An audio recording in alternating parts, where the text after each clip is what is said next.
नई यूनिट आज स्टार्ट हो रही है, डिस्कवरिंग टूट द सागा कंटिन्यूस। ठीक है, तो टूट जो है वो एक राजा है। राजा के बारे में बताया गया कि वो अपनी टीनेज में ही मारे जी गए थे। वो सबसे पावरफुल इजिप्शियन फैमिली से बिलोंग करते थे। उनकी जो डिस्कवरी है वो 1922 में उनके टॉम की सबसे पहले डिस्कवरी हुई, और सबसे ज़्यादा पॉसिबिलिटी कही जाती है कि इनको एक मर्डर हुआ था। ठीक है, और इसके 80 ईयर्स बाद इनका सीटी स्कैन हुआ, मतलब 1922 में इनकी डिस्कवरी, उसके 80 ईयर्स बाद उनका सीटी स्कैन हुआ। ठीक है, नए क्लूज मिले जिससे कि बहुत सारी फॉरेंसिक रिकंस्ट्रक्शन हुआ। अब जब इन्हें सबसे पहले टॉम से निकाला गया तो सबसे स्टॉनिशिंग देखने लायक चीज़ थी कि इनके जैसे ही बाहर निकाले तो एंग्री विंड चलने लगी। ठीक है, और डार्क क्लाउड्स आ गए, और स्काई जो थी वो पूरी मतलब ब्लैक हो गई, और ये सब चीज़ें देख के लोग थोड़े डरने लगे। ठीक है, और 6 बजे 5 जनवरी 2005 को सबसे फेमस मम्मी के सीटी स्कैन होने वाला था, और कई राज खुलने वाले थे जो मिस्ट्रीज थी, जो कि 3300 साल से तभी पड़ी, मतलब 3300 साल पहले उनकी मम्मी को दफनाया गया था। तो जब इन्हें सबसे पहले निकाला गया, ठीक है, मतलब टॉम से बाहर, तो इनको देखने के लिए, क्योंकि सीटी स्कैन तक के ले जा रहे थे, मतलब कोई जगह रास्ते में थी, तो बहुत सारे टूरिस्ट आए इन्हें देखने के लिए कि 26 फीट की जो टॉम है उसे कैसे रिस्पेक्ट पे करने के लिए लोग आए देखने के लिए। ठीक है, तो उन्हें कई चीज़ें बड़ी अजीब दिखी, जैसे कि उनका टॉम, उनका है ना, तो सबसे ज़्यादा अजीब थी उनकी लिड, कॉफिन की लिड। और उसमें कई लोगों ने उनके कॉफिन की लिड पे जो लिखा था उसे गाइड से ट्रांसलेट किया, और ट्रांसलेट करके उन्हें जो एक कर्स मिला, जो कर्स में लिखा था कि डेथ और fortune failing upon those who disturb, मतलब जो उन्हें छेड़ेगा उसके लिए मौत आएगी। ठीक है, अभी जो सीटी स्कैन हो रहा है तो उन लोगों ने ये कहा कि जो आज जो मम्मी की जो कंडीशन है वो बहुत ख़राब है, जो जिसका रीज़न मेनली बताया जाता है कार्टर, जो कि 1920 में जिन्होंने इसे खोजा था। ये कौन कहते हैं? जाई हावस, जो आज के टाइम में सीटी स्कैन कर रहे हैं, मतलब 2002 में सीटी स्कैन कर रहे हैं। तो सेक्रेटरी जनरल हैं जो कि सुप्रीम काउंसिल ऑफ एंटिक्स के। ठीक है, जैसे कि उन्होंने बताया कि जब फर्स्ट लोग देखा गया किसके द्वारा, कार्टर और हावर्ड कार्टर का, मेनली कार्टर को ही बोला गया। हावर्ड कार्टर जो थे उन्होंने इसकी डिस्कवरी सबसे पहले की थी बॉडी की। ठीक है, उनको जो सबसे पहला टॉम मिला था, तो उसके अंदर उन्होंने बताया कि ये सब बहुत सरप्राइजिंगली पूरी कंप्लीट उन्होंने डिस्कवरी की थी, जिसमें उसके रॉयल कलेक्शन भी मिले, सारी चीज़ें मिली। ठीक है, स्टर्निंग आर्टिफैक्ट्स मिले, उनकी eternal brilliance, mean guarantee resurrection. ठीक है, कई बहुत बड़ी डिस्कवरी निकली गई है। फिर उन्होंने बताया कि बहुत ज़्यादा अटेंशन गेन की इस डिस्कवरी ने। ट्रूथ का ब्यूरियल जो था वो बहुत, हाँ, बहुत नई नई चीज़ें डेली डेली मिली, जैसे कि उनकी डेली डेली चीज़ की भी गेम चीज़ें मिली, जैसे उनकी बोर्ड गेम, उनका रेजर ब्लेड, उनका अंडर गारमेंट्स, या फिर उनके वो बॉक्सेस वाइन्स के खाने के, है ना, ये सारी चीज़ें मिली।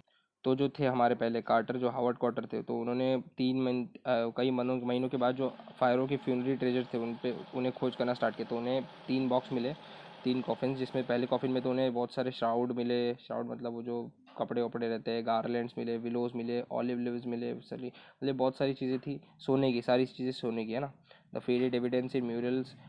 तो ये इन सबको देख के माना गया कि ये सब चीज़ें, क्योंकि मार्च और अप्रैल में मिलती वहाँ पे इजिप्ट में, तो माना गया कि मार्च और अप्रैल में इनकी डेथ हुई है। ठीक है, और ये कहा गया कि ये जब फाइनली इनकी जब मम्मी तक ये पहुँचे तो मम्मी को निकालना मुश्किल हो रहा था, क्योंकि इनके जो रिचुअल रेजन, मतलब मरने के साथ जो मसाले वसाले डाले जाते थे बॉडी को न सड़ने के लिए, तो उनकी वजह से वो चिपक गया था नीचे उनकी बॉडी, जो कि सॉलिड गोल्ड कॉफिन में चिपकी हुई थी।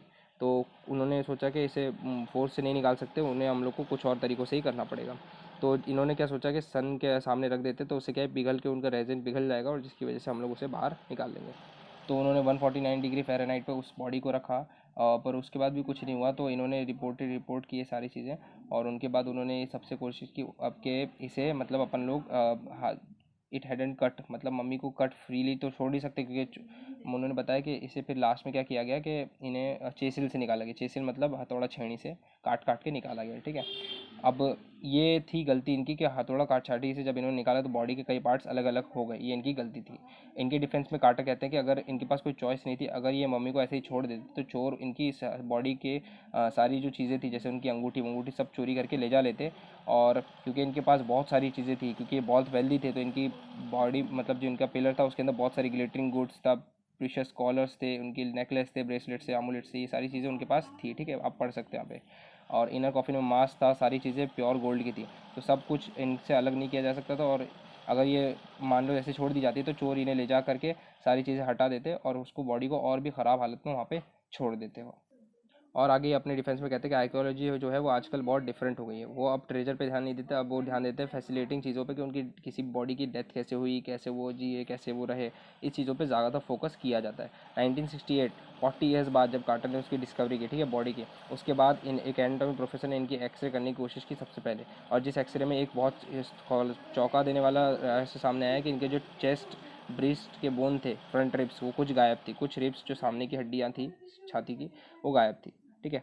और ये कहते हैं कि आज के टाइम में जो सीटी स्कैन है, जिसे कंप्यूटर टोपोग्राफी कहा जाता है, वो बहुत ज़्यादा 100 ऑफ एक्सरेज लेती है क्रॉस सेक्शन में, जिससे उसका एक 3D बॉडी हमको मिल जाती है। और सीटी स्कैन इतनी ज़्यादा चीज़ें रिवील कर सकता है जो कि कोई और चीज़ नहीं कर सकती, और इससे शायद हमें ये पता भी चल जाए कि वो कैसे मरे, हाउ डिड ही डाई, और वो कितने साल के थे जब वो मरे, ठीक है।